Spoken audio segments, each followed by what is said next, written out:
Welcome to the Rough Characters podcast. I'm your host, Philip Overby. And I'm John Palladino. And today we're going to talk about economics, the exciting world of economics, supply, demand, the things that you think about before you go to sleep.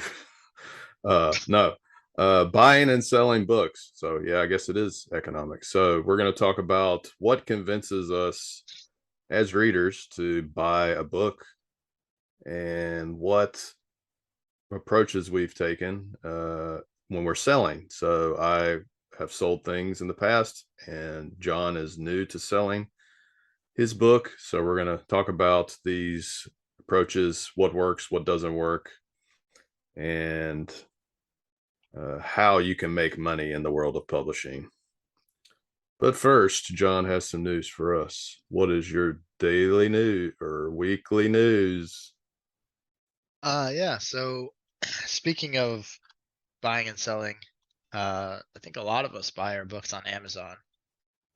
Yes. And for books, they've added this new feature that I've noticed, uh, where they have, because Amazon owns Goodreads now, you can now see the amount of ratings on Goodreads for that book as well, and the actual score. And some people I have seen complaining about this feature. Um, I'm not entirely sure why. I've guessed some people say that Goodreads reviewers can be like really harsh or Yeah. super critical, so it like can show a worse score. I think just off the top of my head, I would say it's probably the fact that a Goodreads 3 and a Amazon 3 are completely different. The way people score things. So like people will give something like a 3 on Goodreads, and that's considered good on Goodreads. But they Right. give it a 3 on Amazon. It's that would be considered mediocre. So that's probably why people are not happy about it, because a lot of people uh, may not want to have those two things linked together. Um, so that's just my initial impression of that. Um, Yeah, I get that. I have actually kind of um I was gonna say I have a different take, but I also agree with what you're saying and understand why that would maybe be cause for alarm. But in my opinion, so my book, as of recording right now, has 48 ratings on Amazon, but on Goodreads, and I've seen that this is pretty commonplace in the indie world. I have more ratings on Goodreads. I'm at 62 on Goodreads. So, um, I think having another number next to the, I mean, if I had less ratings on Amazon, let's say I had like 15, I guess, but then if I had a Goodreads score of like, I don't know, 20 or 30, I feel like that makes it feel like a lot more. And I guess the more ratings that you have, the less this really matters or affects you. But when you're below like 100 ratings, I kind of feel like having that Goodreads, like other ratings, another score maybe, almost adds more legitimacy to your book. yeah, I would say from an indie writer perspective, it probably looks better, but from like a traditionally published person or somebody that has a lot more reviews, they might have like the book might have like a 4.7 on Amazon and have a 3.4 on Goodreads. And if people are looking at Goodreads more than Amazon, maybe that's the issue. I don't know. I'm just spitballing. Um, but it's the same. Like to me, it's like authors. This is a typical kind of approach, I guess, some authors have, where they just ignore reviews, period. I know it's hard to do, but when people review your book, it's not really intended for you. It's intended for other readers. It's like recommending uh, for other readers. However, I mean, it's hard to not look at reviews as a writer, because you're going to see a new review and say, oh, somebody said something shitty about my book, or somebody said something great about my book. It's just like, if it's your creation, so obviously you're going to be invested in it. So, yeah. Yeah,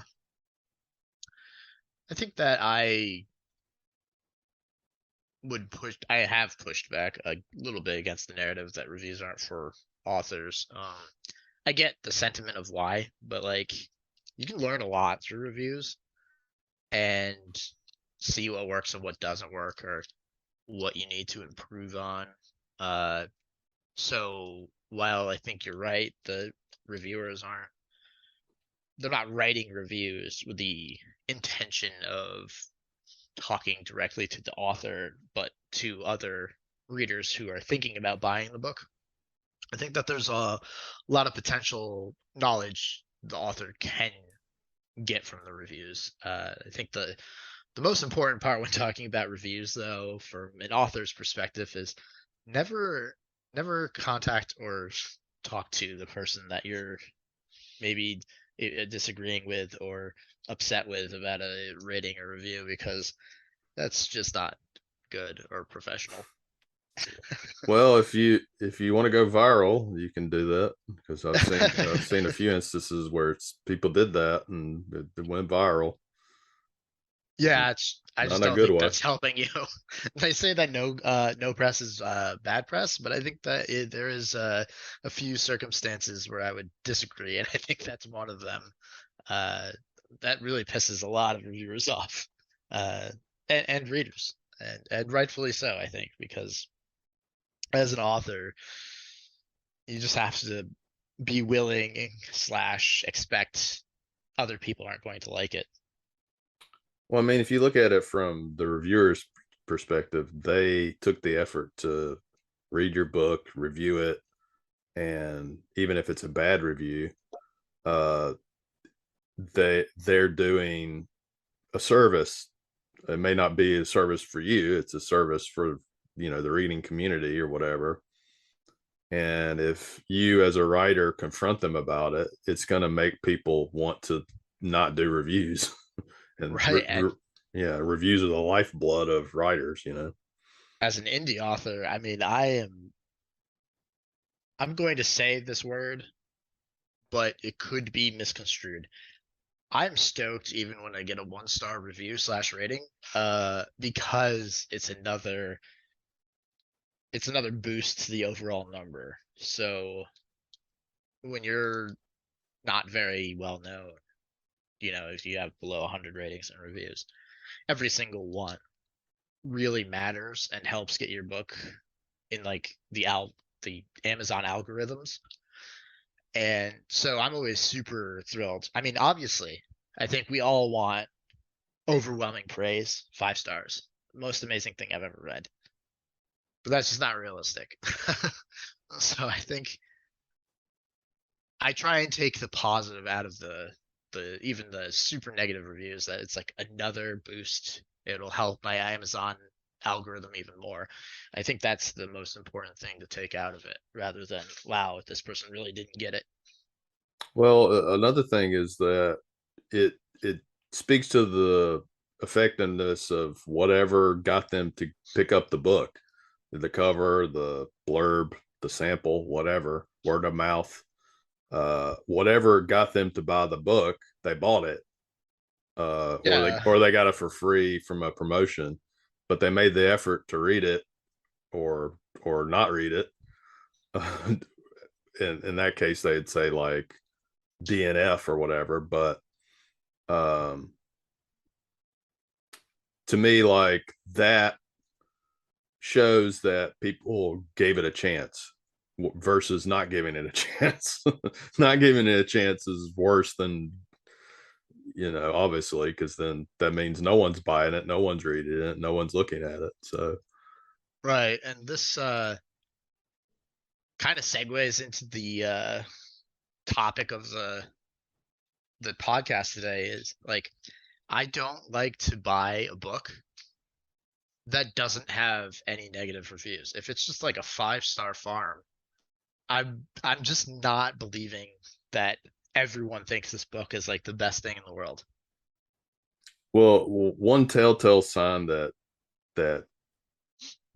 for me, if I go to Amazon, I see a book and it has 15 5-star reviews, and they're all like, "This was amazing. This was really good." I mean, come on, like people don't write. I mean, there are people that do write reviews like that just to like give a review. But if that's all the reviews are, like there's no in-depth review or there's no details or anything. I mean that's one reason Amazon has that like what is it? Most most useful positive review and most useful negative or critical review. That's so people can see like this review was actually helpful in me deciding whether or not to buy or not buy the book. But so if they're all just positive reviews, then you can't have that balance. Because I mean, sometimes people read a negative review and it actually gets them to buy the book because they would say like, "Oh, this book has so much violence and brutality in it, and like everyone's getting stabbed through the eye in every chapter." Somebody may read that and say, "Oh, that's not for me," and then another person may say, "Well, that sounds pretty cool." So, uh, anytime it's just like everything's great, yeah. Yeah, I've seen some. Oh, sorry. Well, I'm just saying, like, same way if everything's negative, then it looks like somebody just like they just bombed the book for personal reasons. Like it was just like 1 star, 1 star, 1 star. It's the opposite effect. Yeah, I Uh, think I've seen some very effective advertising using 1-star reviews. yeah, people. I mean, I think the first instance I saw of people doing that was Joe Abercrombie, where he was posting 1 star reviews on Twitter, and Yes. he wasn't really giving any comment about them. He's just like, here's the latest 1 star review, and he just posted it. And then I think his fans would read into that, however, so Right. they would pick it apart or they would say something about it, but he wouldn't direct. He would just say, "Here's a 1 star review," and usually 1 star reviews are kind of funny because they're never really that brutal from what I've seen. They're always like just sort of like something that doesn't even So make sense. I've seen I think there's like 3 types of 1-star reviews that I've seen. The first are I have seen them. 1 star, just absolutely brutal review, just trashing the book and the author to like just the worst way. I have seen them. They're not super common, but I've seen them. The second type of 1-star review are either it outlines why they didn't like the book, but it kind of like would make someone else like the book. So like 1 star, way too many swearing or way too many swears, Yeah, uh, or violence or gore or sex or whatever. And oftentimes those 1-star reviews can come off comical because it's like frequently it'll be like someone 1-starring a Game of Thrones. Like this was way too violent, and it's like yeah, how did you pick this book up and not know that like by now? So like a lot of the time the review is just like stating something that like yeah you should know this. It specifically says in the blurb this is going to be a super dark book. This is a really super like erotic book, and the 1 star is like this is way too sexy. Then I think the third type of 1-star review is the comical. You've seen them on Amazon, I think probably. 1 star. This is an example for a book. 1 star. The glass came shattered. You're like, what? So, sometimes the wrong product gets reviewed, but Or even if the book is like my book was damaged and the cover oh was torn. 1 star, 1 star for the book for the delivery, but 3 stars for the book. yeah, I think that a lot It's of like people what? don't realize the review is not, it's not a review for like Amazon services. That's a review of like the product itself. And so I've seen that as well, where they're like 1 star, it got here 2 weeks late or something. And like that's not fair because you're reviewing Delivery, yeah. yeah, you're reviewing the Amazon service when you should be reviewing the author or the I guess you could review the book itself without the contents inside, but that'd be weird. But either way, you're not reviewing the Amazon or wherever you bought it service, eBay, Barnes and Noble, whatever. Yeah. I think I think going off like buying books, um, what usually encourages me is when I see, and this is the effect of just word of mouth, is when you see people talking about the book a lot, or just, what do you think of this book? Or what have you heard about this book? Like, this looks cool. That's kind of how uh, people buy most of their books, I would say. Like, they just see it on social media or wherever. Whereas in the past, I used to just go into bookstores blind and have no idea. And I would just pick up the book and look at the back of it, flip through it. And I would sometimes buy like up to like 10 books in one day. Like after I got paid, I'm like, all right, today's book day, gonna go to the store and just randomly buy some shit. That's probably one of the reasons I had so many unfinished books throughout my life, is because I would just impulse buy stuff. Like, and I might even be like one of the best customers for somebody to have, because I buy something and I don't know if I'm going to ever read it or not. I just buy it because it looks cool. So I mean, Right. same thing with games. I mean, almost anything I buy, I'm a very impulse buyer. Like, I see something that looks kind of cool. The same thing goes with like Switch. Like, if there's a game on sale on Switch that's like, hey, this game's $5.99. Do I really want it? No. Am I gonna probably play it? No. Uh, I might eventually play it. I mean, there's literally games I play one time and then that's it. And it's just because something about it appealed to me. And a lot of times it's uh, early reviews or previews or these kind of things. So when it comes to buying a book, for me, it's not always like author name recognition. Because a lot of the new books I buy are by new authors, or like a first book in a series. I buy more first books in a series than probably anybody. Uh, Second book in a series, not as much. Third book in a Right. series, not as much. But I buy shitloads of first books in a series. So you can literally write just first book in a series and never write a sequel, and I probably buy like the person's books. So So that's how I buy stuff anyway. yeah, pretty similar, I think. I also remember a time when I would just kind of like go into a bookstore and browse and kind of buy based off the cover and the blurb and maybe flip through it real quick and read like the first page or something, kind of see if it was something I vibed with.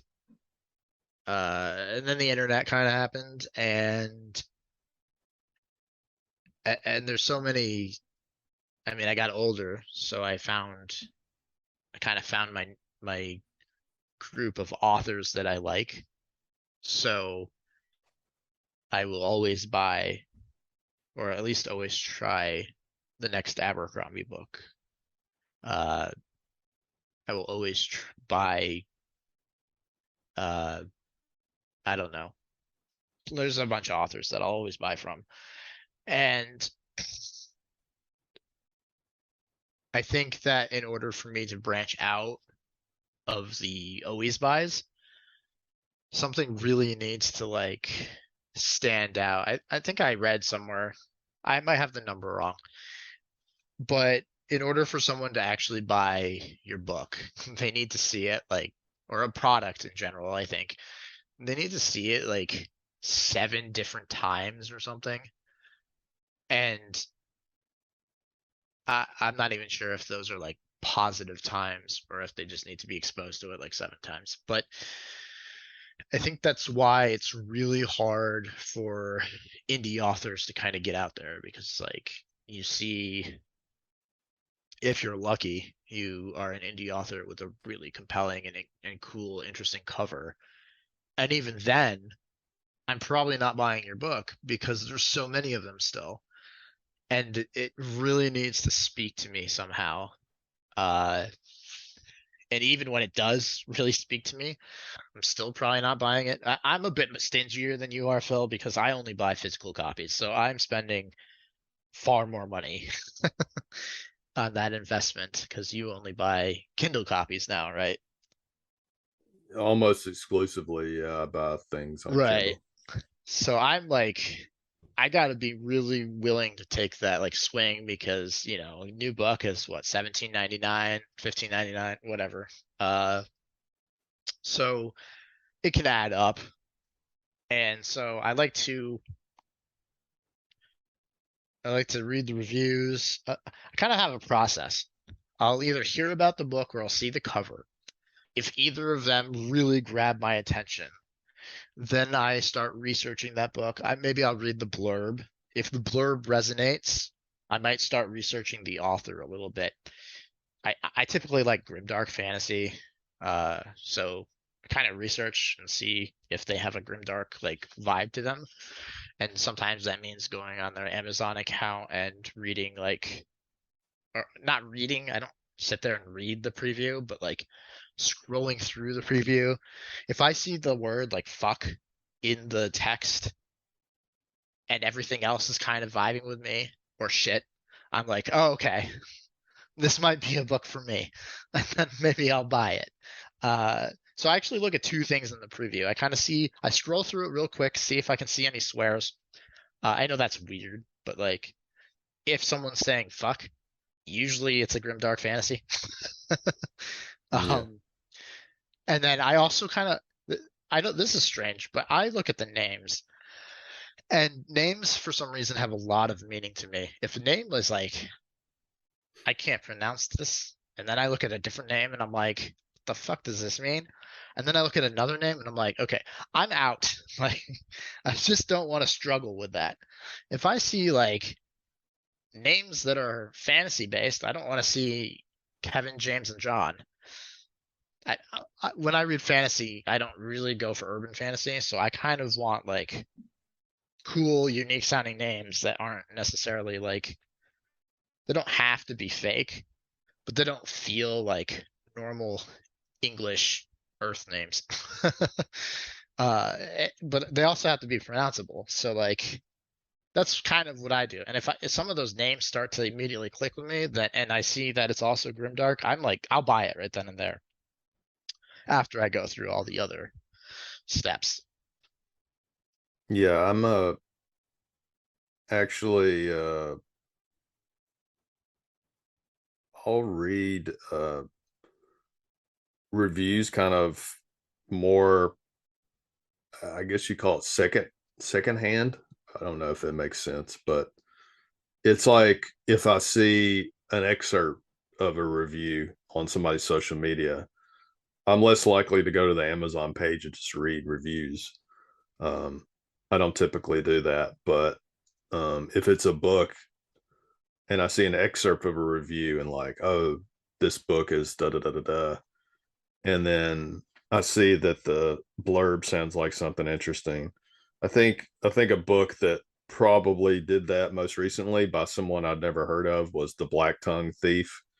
A lot of people were talking about that book and it being kind of a little weird and a little different kind of fantasy book, and then I read the preview of it, and I was like, oh yeah, this is totally something I would probably like.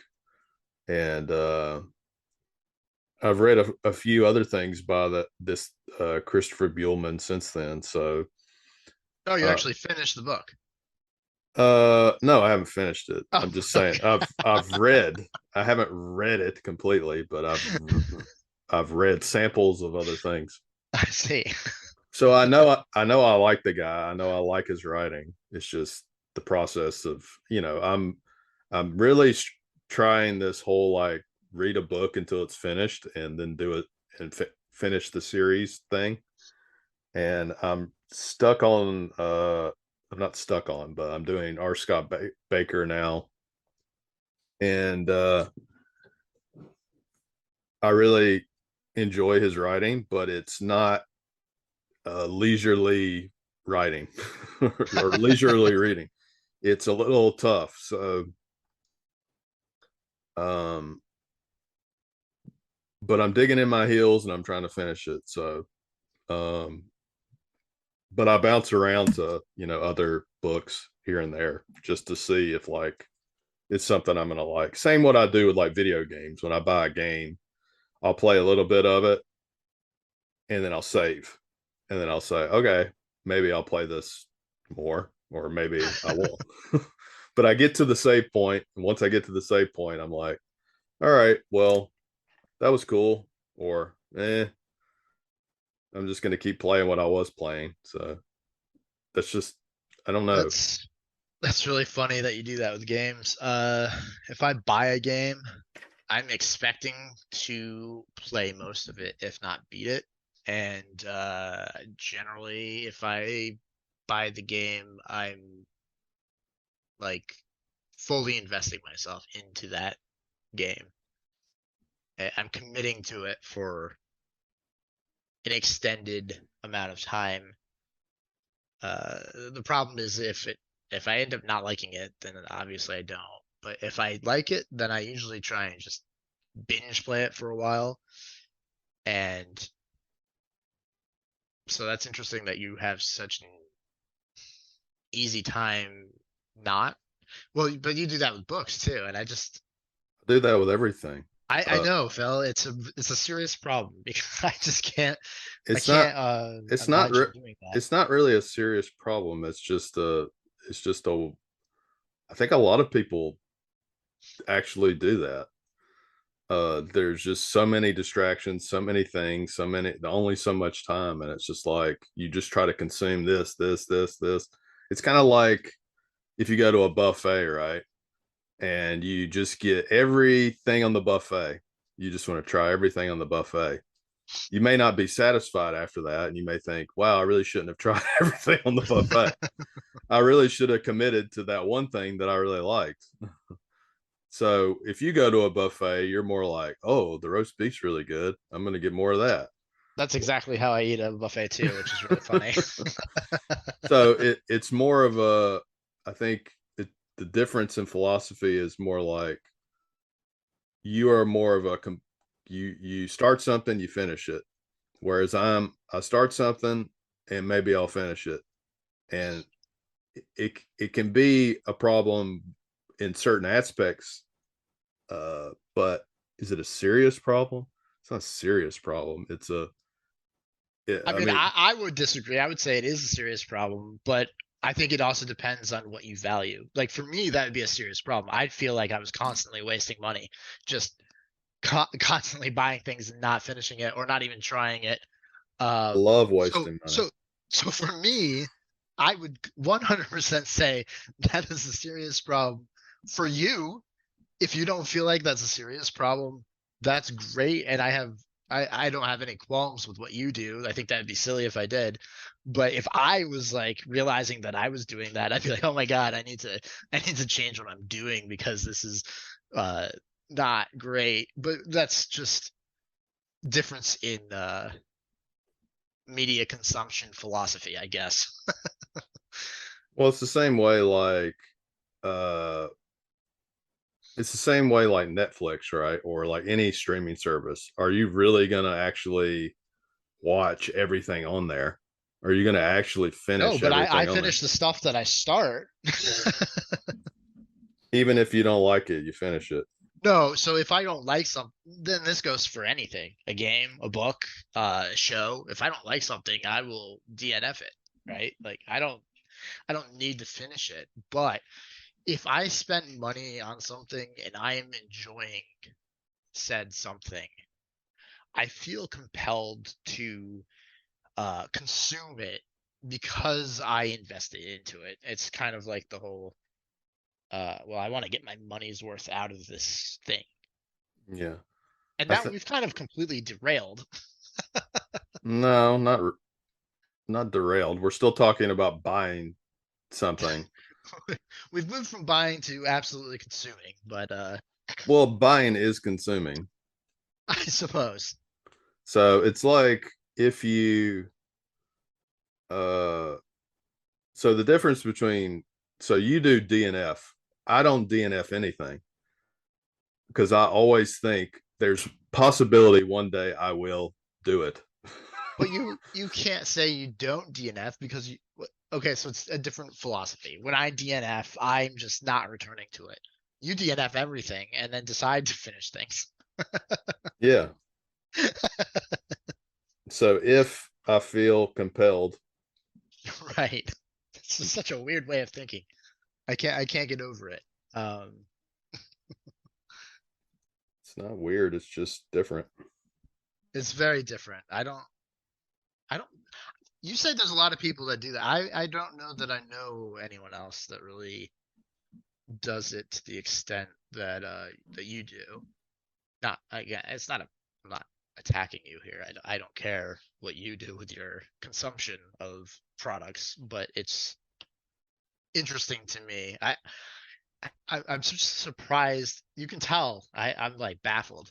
I just Well, don't understand how you can get into something, enjoy what you're like in the middle of, whether it's a game or a book, and it's like, wow, this is good, and then sliding it to the side and be like, I might come back to it. yeah, it's like it's like a collector. I have more of a collector mentality. It's not necessarily I want I want to finish something. It's more I want the opportunity to finish something. Does that make sense? Fair enough. Maybe I, that. I've been a collector of some things before in my life. Early on, it was Star Wars action figures. Not a super long time ago, it was Magic the Gathering cards. So like I get the collector mindset. I've never had it for things like books or video games. I'm super stingy slash picky with like what I buy. So I guess that's probably the difference right there. You're like, oh, I'll just buy whatever that seems cool and interesting to me. And I'm like, let me do my in-depth research because I want to really make sure I'm going to like what I buy. It's so rare for me to actually regret a purchase I made when it comes to a a book, a movie, a TV show, a video game because of how much I like look into it and make sure that it's something I'm going to like Yeah, so because I don't want to waste the money. so for me, I the philosophy for me, it's it's uh it's weird to me to be that stingy. So it's weird for you to be or weird to you that I'm just buying things and not with no intention to finish them or not. Whereas I don't understand being that particular about what you're going to buy because there's a potential that you might find with my method there's a potential you may open up some new I guess the way I look at it is like someone that just tries every flavor. Oh, I want to try a straw. I'm like the fucking guy that goes to the ice cream place and like, oh, I want to try that. Oh, I want to try that. I want to try that. And I'm the guy that walks in and I always And get the same you fucking know what thing you want. Yeah. every time. Yeah. And that's with every restaurant, that's with every single ice cream place, anything. It's crazy. what's your favorite genre for video games? I could tell you, and that's my genre, and I don't care about any other genre. What's your favorite genre for books? I'll tell you, I don't want to read any other genre. 'Cause I'm very like, this is my thing. This is what I want. I don't want change, and they better damn well like what I get of this thing that I like. And So I so think yeah, I think authors would probably like me better oh, because probably. authors don't like to write the same thing forever. And we've seen that from established writers where they do a series and people keep begging them, do more of that series, do more of that. They don't want to do that series. They're done with that series. They want to do other things. They want to try different things. And a lot of successful writers, like a Joe Abercrombie, for example, like he did the first Law series and he did stuff in that world and it was very successful. But then he did the Shattered Sea, I think, series. Yep. And now Uh, he's doing a new series. and maybe some people didn't like that, but he still did it because that's what he wanted to do. So, Yeah, uh, there's no option or there's no other franchise that actually puzzles me more, and it shouldn't puzzle me because the author is rich beyond belief. So there's no reason for her to return. But when you talk about a series that more people are clamoring for, the first thing that pops in my head is Harry Potter. Like, people would eat more of that up in any which way when if it came to a sequel series or whatever. But Rowling has absolutely no interest, as far as I can tell. And I respect that because, like you said, authors often just don't want to keep going. And I just finished writing book 2 of my series, and I'm like, okay, I still have to write 2 more, and I already have all these other ideas that I really want to start writing. so So how yeah, would you feel as a writer if like people kept telling you, I want you to keep writing in that series, and you feel like that series is finished. There's no need for me to go back to it. I might do a short story here and there, but uh they're like, no, keep writing this series. I'm not going to buy anything else from you unless you write that series. What if they say like that? it's a really hard question because I have I have plans to continue uh my current series with the sequel series and a couple standalone novels, but assuming all of that is kind of like the first law world where he has some standalones and some series. But now he presumably seems like he's, at least for the time being, done with that. I think he did mention, Abercrombie mentioned that he might return to it in the future, but doesn't know. I honestly think that if I got everything out there that I want to for my series, I really truly think I'd be done with it. I just don't know that I'd want to keep returning to it. So like, as a reader, that answer is really unsatisfying to me. Yeah, I it's want more. But as a writer, it's such a daunting, like, I don't want to keep writing that. I want to write, I have all these other ideas. I don't want to keep going back to this world. So it's kind of funny how you asked me that question, because as a reader, I want to say like, no, give me more of this world. But as a writer, I'm like, oh my god, if I wrote all those books that I just mentioned, because I think I did the math at one point or another of all the books that I was thinking about doing in my series to take place in the same world, and it was like 11 books. And then I have all these other ideas for vastly different books.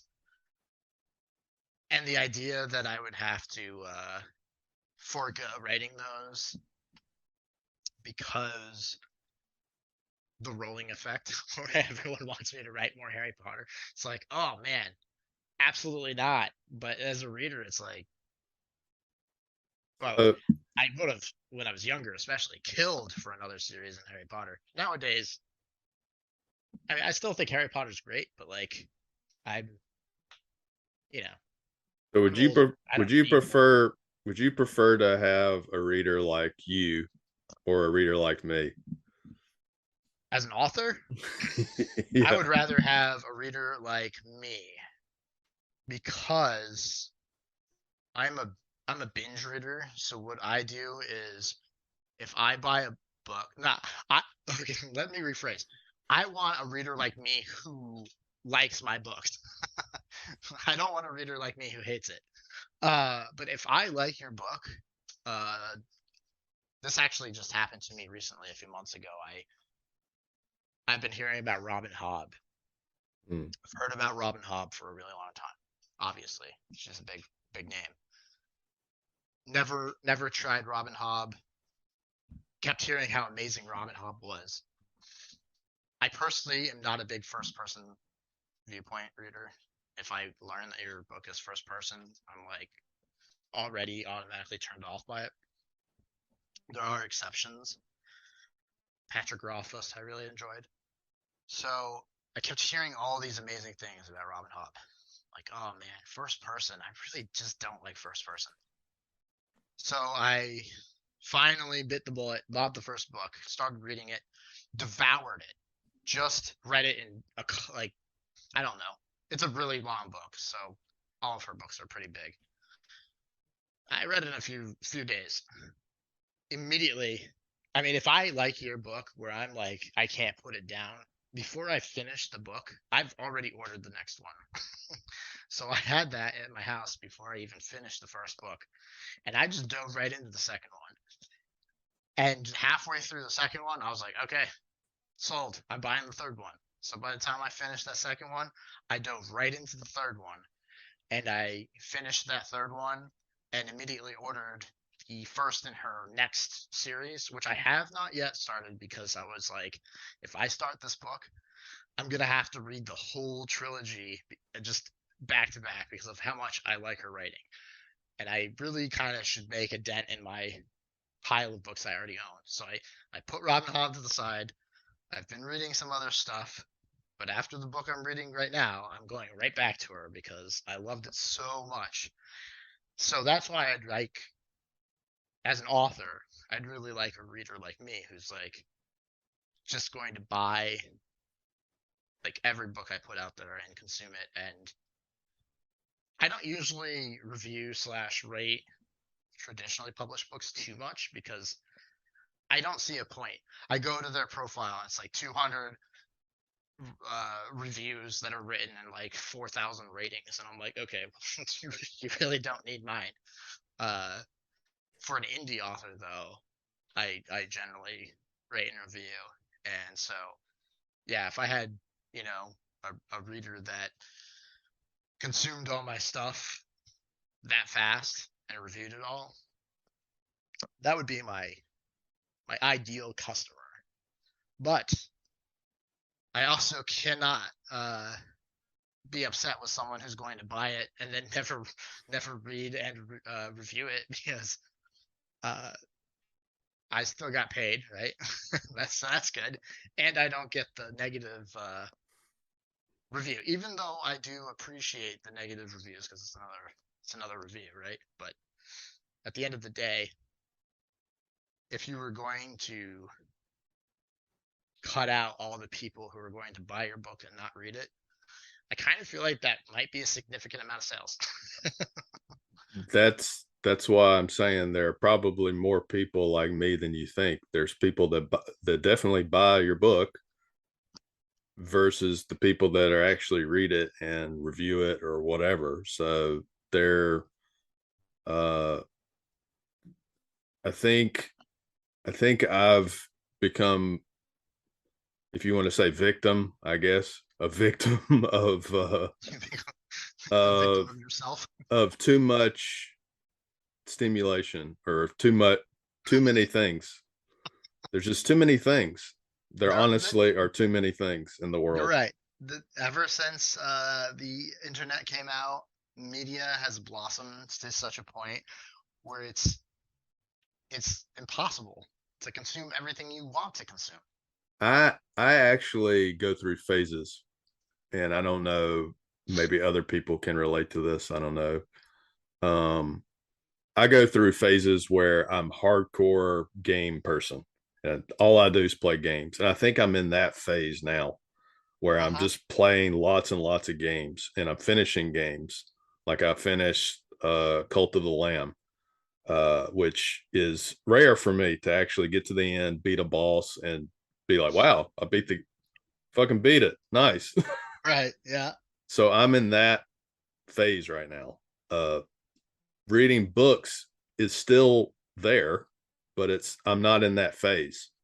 Sometimes I get in the phase like I got really into thrillers for a short time, and thrillers are like bang bang bang books. You can finish them like I finished Gone Girl in like a week.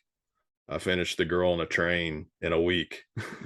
These were just books I've just zip through because it's just dialogue and it's like our own world, so it's easy.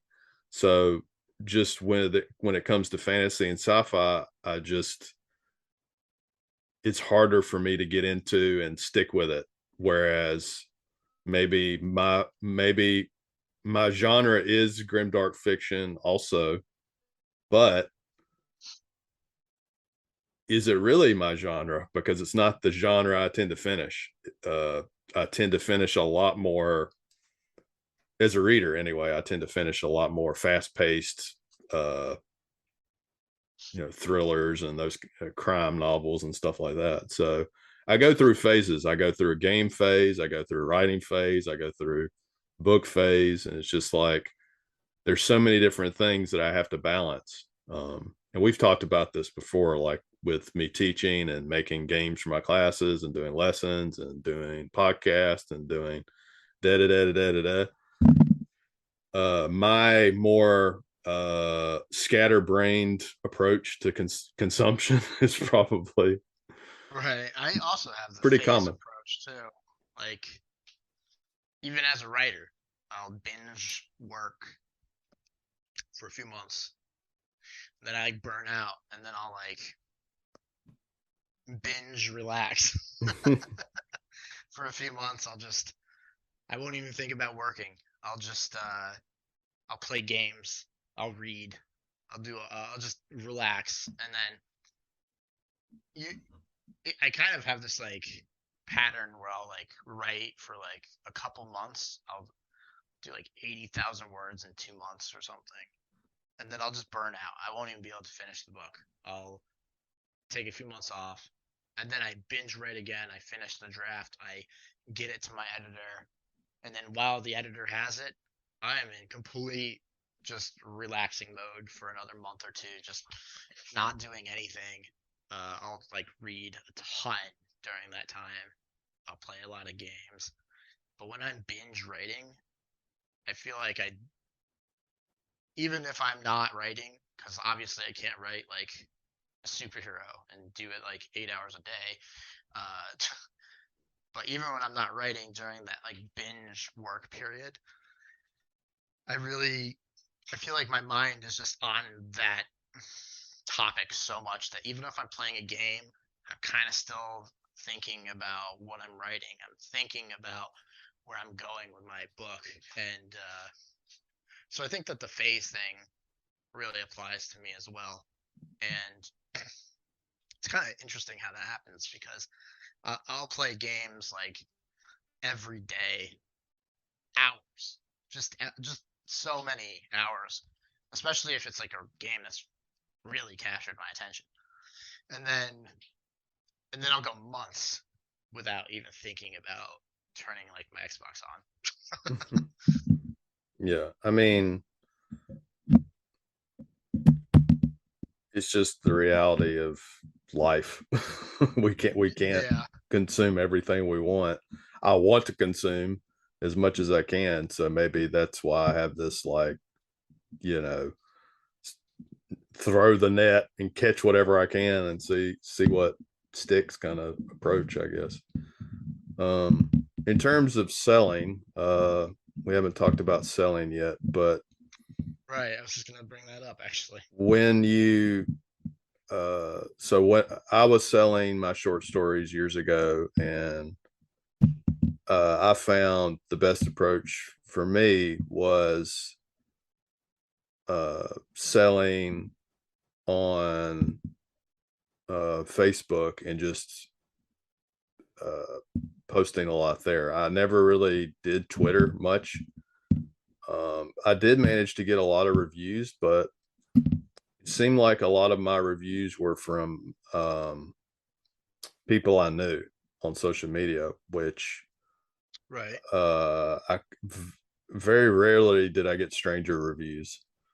Um, has that been kind of your experience? Do you think, are you getting lots of just stranger reviews so far? Because I mean, you have a novel, so it's a little bit different, but So in order to answer that question, I want to dive into the social media stuff because it's kind of it kind of started out in one way and now it's kind of gone the other. So I think before I published, I was on Facebook a lot. That's where you and I met, was on Facebook through these writing groups. yeah, And Facebook is absolutely amazing for unpublished or people that want to learn better writing skills. And so I really garnered a lot of like contacts through that, a lot of friends, you, a lot of other people. And it's kind of funny because I published the Trials of Ashmount on um, June 1st. And I entered the self-published fantasy blog off contest. And when I was assigned my group, that also started on June 1st, by the way. When I was assigned my group, I saw that almost every single one of the judges of the group, they all had social media. It was all Twitter. And I was like, no, Facebook is where we're all at. we're all on Facebook now. What are you guys doing being on Twitter, you idiots? And so I had already made a Twitter account a long time ago, like a year ago before I published, just because someone that I was in a writing group with was like, a published author and just an indie author, and they recommended I get on Twitter for when I became an author, and I was like, you're crazy. So I made my profile and I never touched it. Well, when I found out that all these people were on Twitter, I started getting into Twitter. I followed them and all the judges. Most of them followed me back and I started engaging with them. Meanwhile, the self-published contest had started, but it takes a while for results to happen. So I went good 6 weeks, I think it was, until my review came out for that contest. And during that time, I sold. I don't have the exact numbers in front of me, Phil, so I'm spitballing here, but I think I sold about 150 copies of my book. And almost, if not every single one, I think almost every single copy was through family and friends that I knew, just who were being awesome and supporting me. And then through my contacts of like these writing groups. So if maybe I didn't know everyone that bought my book, but I knew like of them, right? So I had interacted with them somewhat. I had some sort of a reputation. I was an admin for a couple of these groups, so it was like I was kind of like a known figure. So the people that bought my book, I had kind of I've kind of had a relationship with all of them. And I noticed after that like influx of sales wasn't really selling to anyone randomly. It was all like, okay, everyone I knew bought it. Now I'm dead in the water. And then I noticed I started spending more time on Twitter, and I got that review for the self-published contest, and it was a really good review. And that had people contacting me for review copies. And I hadn't really thought about review copies too much. I mean, I talked to people about them, and I understood the importance of them. But I didn't think that I could just like put out a tweet or or contact any of these people and just be like, "Hey, you want to read my book?" And they'd be interested because I thought I was like a nobody, no one's gonna read it. But when people started asking me for review copies, I was like, maybe I should actually reach out. So I started doing that. I got a whole bunch of review copies out there, and that's when like the random purchases started, was when other people started reviewing my book on like YouTube or writing a blog or whatever. Once the book is like out in the world naturally, I say that because it's not really natural if only your friends and family are reviewing it, right? Yeah. So once it's like actual reviewers who aren't like your mother, um, it adds a lot more legitimacy. I think you're reaching a lot of other people that you wouldn't normally. And that's when I really started to see sales kind of explode. I always tell people the figures. It's like I don't know where I'm at now, but a while ago I was at like 1,000 copies out there in the world, and I had done a Goodreads giveaway for 100. So we subtract 100, that brings us down to 900. I did a free promotion giveaway. This is all on Twitter that I advertised it. I didn't do anything on Facebook. So I told everyone on Twitter that it had a free 2-day promotion, and that was like 300 copies right there. So I go from 900 down to 600, and then subtract 150 from Facebook.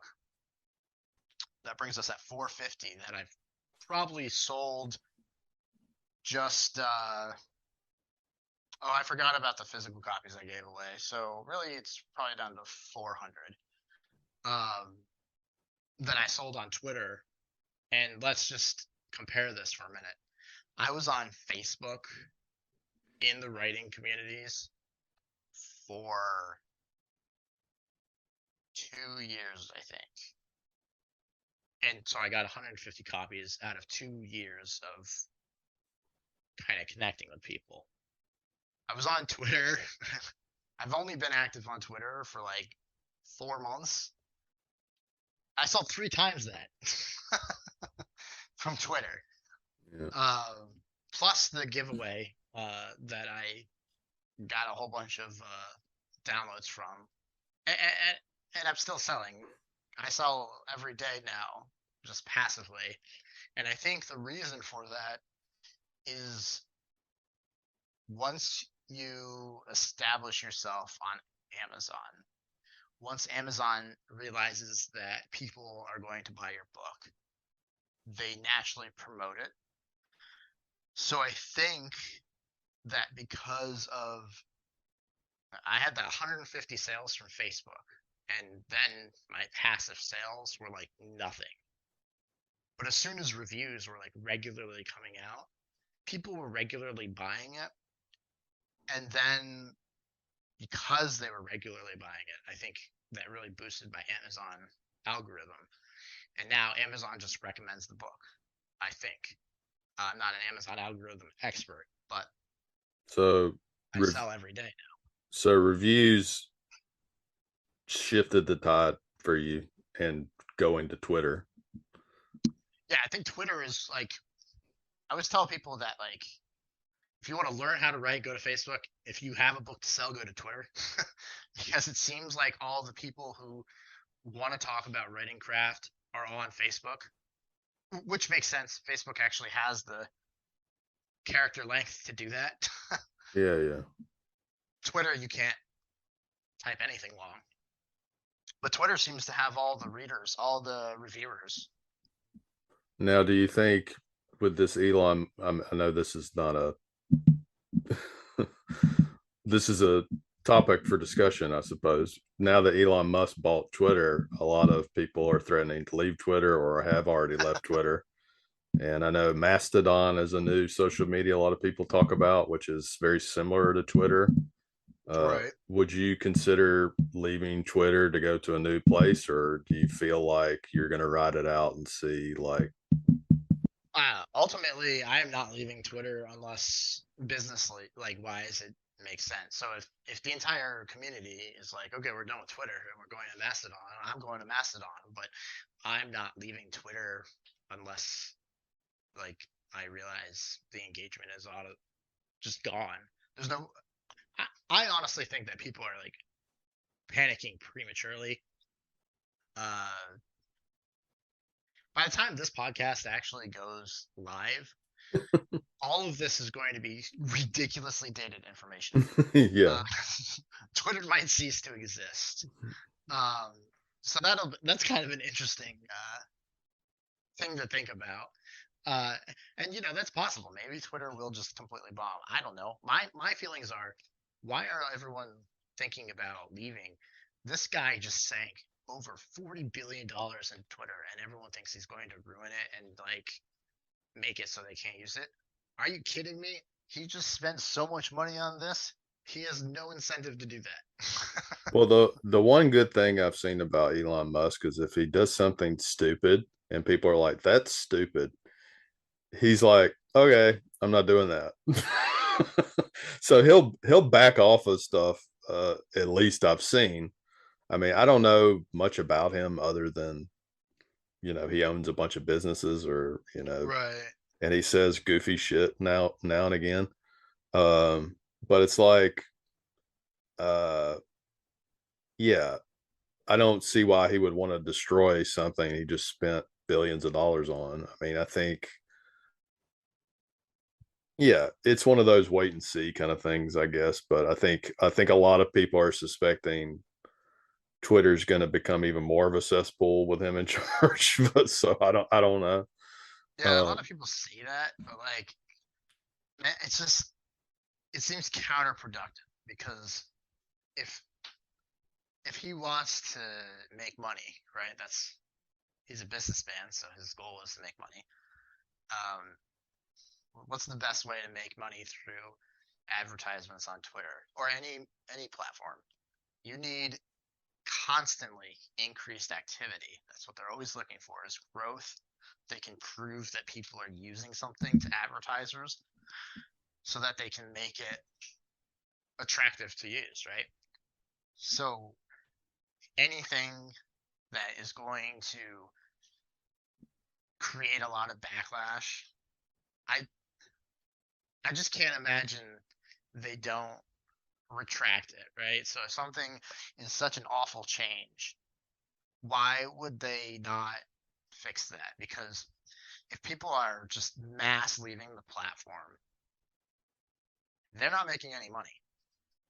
yeah. So it just doesn't make sense to be this upset or this panicky over what might happen. That's not to say that maybe when this podcast goes live, Twitter's gone. Who knows? That's entirely possible. We don't know what's going to happen. Well, But I so think that the platform is so valuable. well, social media is one of those things that we've seen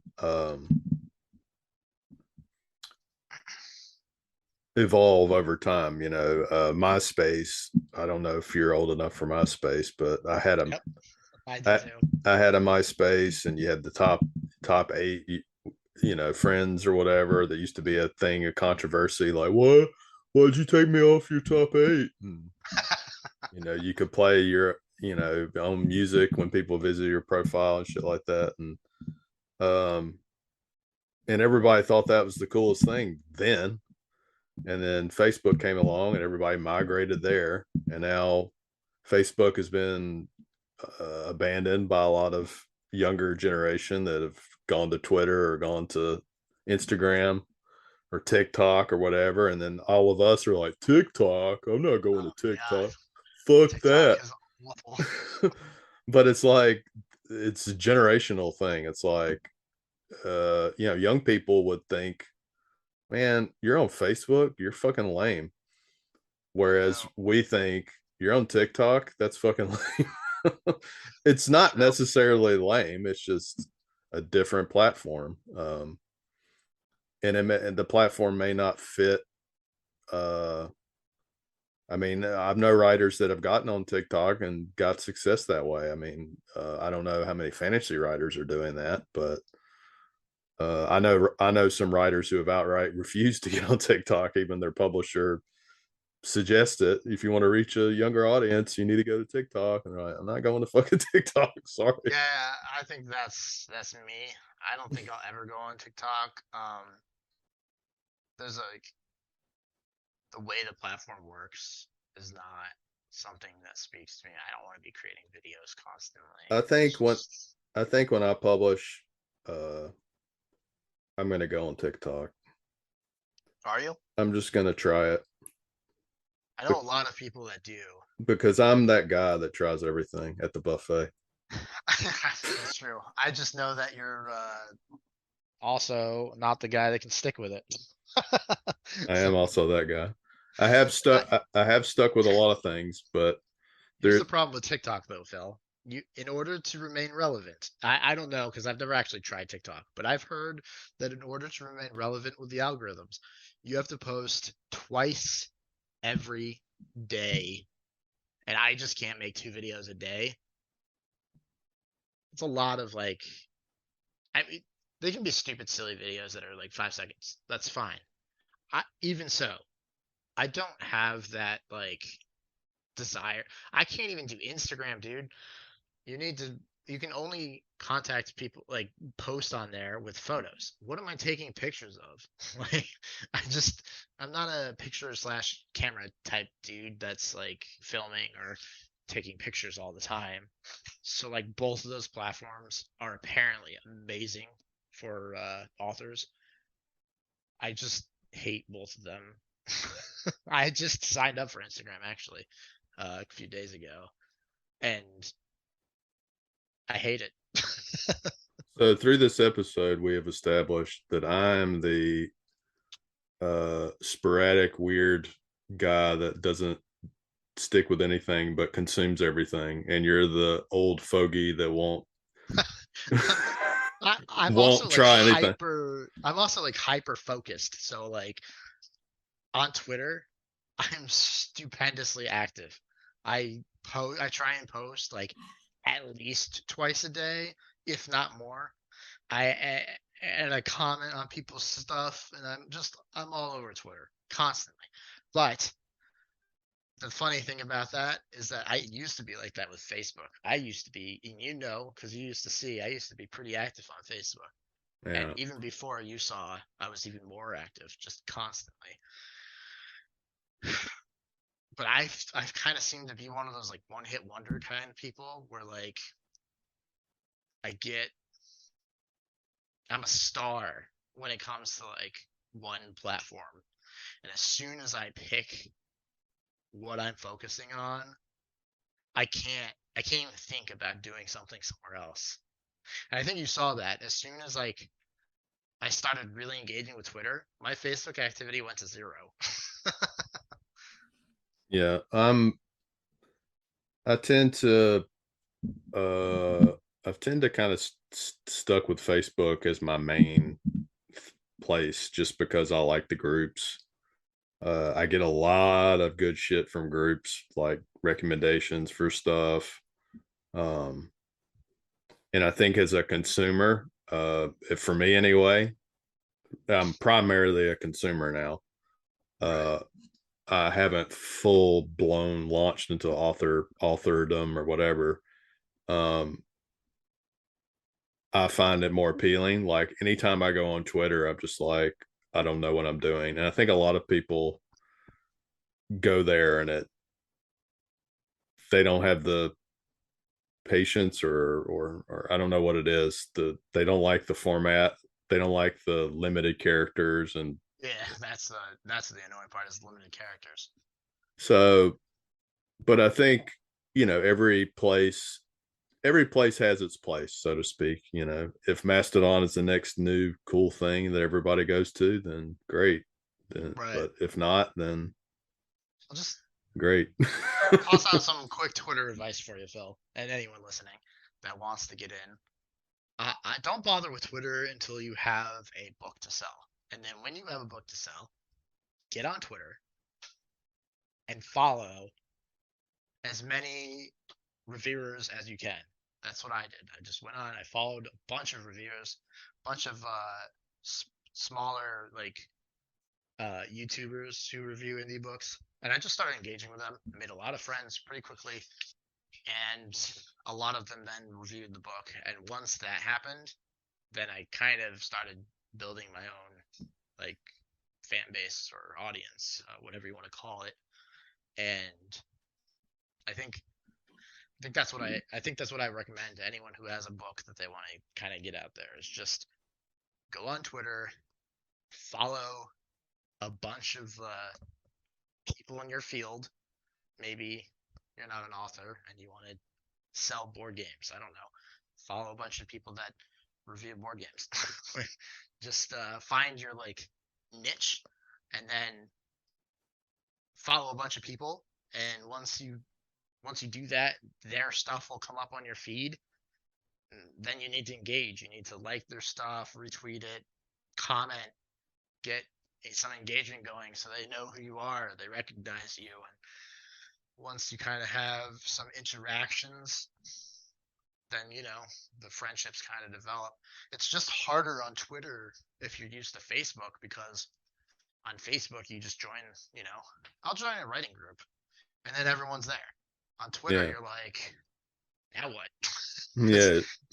You're just kind of thrown into this place with nothing. Like if you don't have a single person to follow and you join Twitter, you're done. Like what? Now what? There's no feed or anything. Yeah, I went on Twitter the other day and I was really confused. I don't know if they changed a bunch of stuff since the last time I went on there, but I was like, I wonder what my Twitter looks like now. And I was just like, well, I don't know what's going on. Um, okay. Was there anything else you want to add about this before we go into the next realm of existence? I don't think there's anything else I want to talk about when it comes to selling. I think we gotta hit the major parts. I say that as soon as we get off of here, I'm gonna be really pissed at myself. But I think we Well, can yeah. move on. Speaking of hit the major parts, I'm going to hit you in your major parts. How All about right, that? How about that segue? that's not bad, Phil. Not bad at all. Let's see if the paladin can survive longer than a round. So today's challenge in our rough characters arena, we have rough character number one, who is the roughest of all characters, the paladin Bertadel Reiner, and he is taking on a big ass bull that breeds green mist that turns you to stone. Nice. The Gorgon is here to kill you. All right. I rolled my initiative and got a 12. Okay. It's not terrible for my character.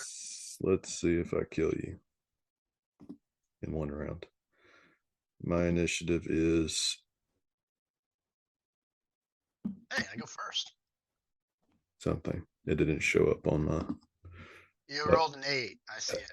Okay, there we go. All right. Actually, you might have more. I don't know what the Gorgon's dexterity modifier is, but It's 0. oh, all right, great. So, being the foolish paladin that I am, I'm going to charge in and attack with my greatsword. I got a 20, so I'm guessing that's a hit. It is, yes. Armor class is 19. All right, you do a whole 9 damage to that Gorgon. Ouch. Gorgonzola. Yeah, here we go. How, I don't die here. how much damage? 9? 9. Yeah. Should I even bother calculating this? I wouldn't. I don't think I could kill a Gorgon. All right. The Gorgon is pissed off that you slashed it in its head, so now it's gonna gore the shit out of you. A +8 to hit, it says. Jeez. I have 16 armor, by the way. Oh, a natural Oh my one. god, it's a miracle. Critical fumble. Does he have multi-attack or is it just the one? Let's see. It looks like you just choose one. Oh wow, I got. So I actually made it to the second round. Yeah. That's a first. That's not a first, but it doesn't happen very often for me. All right, I got a 12 on my attack. I'm guessing that's a miss. That is a miss. All right, fuck this shit. Poison, petrifying breath. Oh dear. 30-foot cone. Each area must survive a DC 13 Constitution saving throw. Oh, not Constitution. I have -1 to this. All right, I failed. Bernadette Reiner has been petrified. So it says on a failed save, the target begins to turn to stone and is restrained. The restrained target must repeat the saving throw at the end of the next turn. On a success, the effect ends on the target. On a failure, the target is petrified until freed by the greater restoration spell or other magic, which doesn't matter. Oh, so I've made it to round 3 then. You have made it to round 3, yes. All right, so I take my turn, and then at the end of my turn, I have to make another save, right? Yeah, it says you're restrained, so I guess that means Oh, okay. So I can't actually you do can't anything. do anything, and then on your turn, you have to make another saving throw, and if you fail, you're basically dead. I failed. All right, you're basically dead. Okay. Well, I made it 3 rounds against the Gorgon, whatever. 3 Gorgon. rounds. And surviving 3 rounds means I get a magic item. Ooh. Yeah, let's see if we actually get anything good here. We have not seen much success on the magic item table thus far. All right, so I got the table. I'm rolling on table A, which means I'm probably not getting anything great. Ooh. 82 is a spell scroll first level. Yeah, I don't know how useful that's going to be for my character. I guess it depends on the type of spell we got. All right, generating. I got a spell scroll of healing word, which is not actually something I can cast, I don't believe.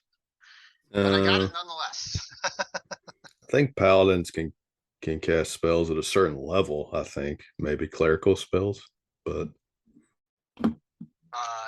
Yeah, the problem is that if it's it's a I can't scroll. remember So. how spell scrolls work. It's been a long time. We'll have to look that up at some point. But I'm pretty sure it's like if it's not a spell that you have to like make a check. But again, it's been a really long time since I've played D&D like officially, and so I'm a little bit rusty on some of the more infrequently used rules. Because how often have I used the spell scroll rules? Not super often. Well, I would say that was one of the fastest battles we've had, which is good because this episode was a little longer than others. So from this episode, in summary, John is stingy and Phil spends way too much money on shit he's never gonna consume. It's true. But If hopefully he will. If you have a book that you want to sell, contact Phil. He'll probably buy it. If you contact me, I probably won't. I have bought lots of books just out of kindness, not even intending to read it at all. Just somebody was nice and I want to help them out. So just that Right. kind of guy, I guess. I don't know. So in conclusion, we will be back with another episode soon. If you are interested in buying the first book and supporting John, in his journey. The Trials of Ashmount is available, and you can pick it up, read it, review it. He'll be happy, and he won't bother you if you give him a bad review, I guess. This is true. I won't. If you want to check out other stuff happening, you can go to negative-hp.com. I have stories that are being posted for the Grimdark Story World Cup I've been doing over at the Grimdark Fiction Readers and Writers Group. So if you want to read some short stories, they're all really good, so you can check them out. And that is all for today's episode. So to wrap up, go buy stuff. Capitalism. The end.